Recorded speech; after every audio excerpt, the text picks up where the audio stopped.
देखिए ये जो प्रोग्राम है ये IMCR एक ऑर्गेनाइजेशन आज से 2 साल पहले बनी थी और उसका मकसद ये था कि जो मुस्लिम कम्युनिटी है वो इस मुल्क में सबसे ज़्यादा लाचार और इर्रेलिवेंट कम्युनिटी है।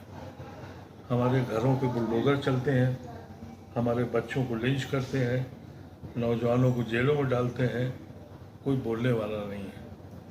तो उस वक्त हम लोगों ने कहा था कि हमारी हिफाजत जब ही हो सकती है जब तक कि हम कॉन्स्टिट्यूशन को न बचाएं। ये सब वायलेशन है कॉन्स्टिट्यूशन की कि आप किसी को घर गिरा दें, किसी को मार दें, कोई पूछने वाला ना हो।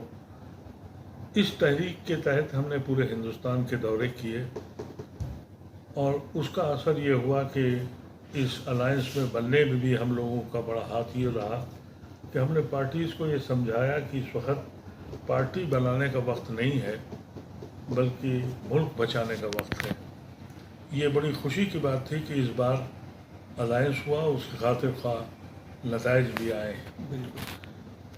अब हम लोग कल की कॉन्फ्रेंस में हमने पूरे हिंदुस्तान से अपने दानिशवरों को, सिविल सोसाइटी के लोगों को, उन लोगों को जिन्होंने इस तहरीक में पार्टी से ऊपर उठकर इस आईएन को बचाने के लिए कोशिश करी, उन सबको बुलाया है कि अब ये हुकूमत, हम यहाँ तक तो कामयाब हुए कि जालिम के हाथ को रोक दिया है, लेकिन जालिम की क़ुव्वत अभी ख़त्म नहीं हुई है।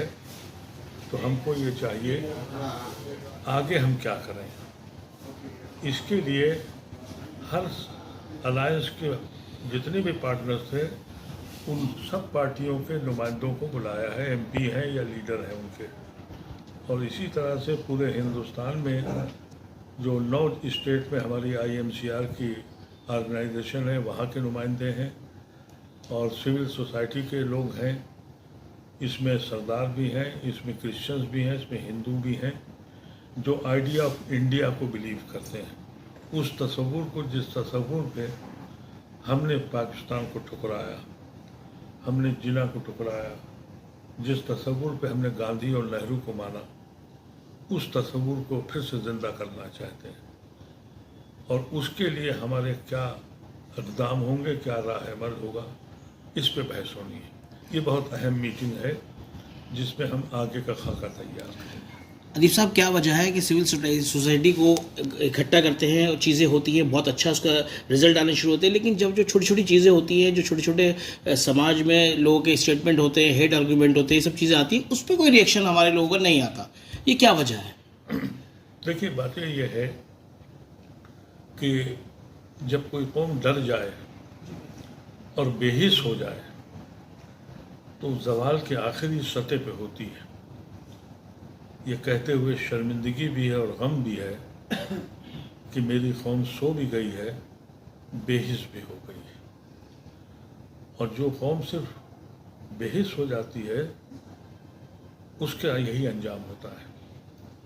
हम छोटी छोटी बातों पर उलझते हैं लेकिन इसकी फिक्र नहीं करते कि हमारे आने वाली नस्ल का क्या अंजाम होगा।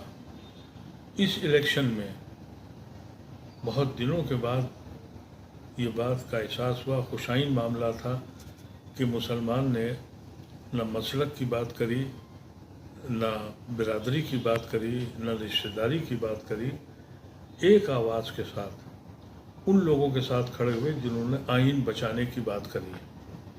अब हम उनसे ये पूछना चाहते हैं कि आइन बचाने की लड़ाई में हम आपके साथ थे, लेकिन इसी आइन के तहत जो हमें हक दिया गया था वो आप देंगे या नहीं देंगे?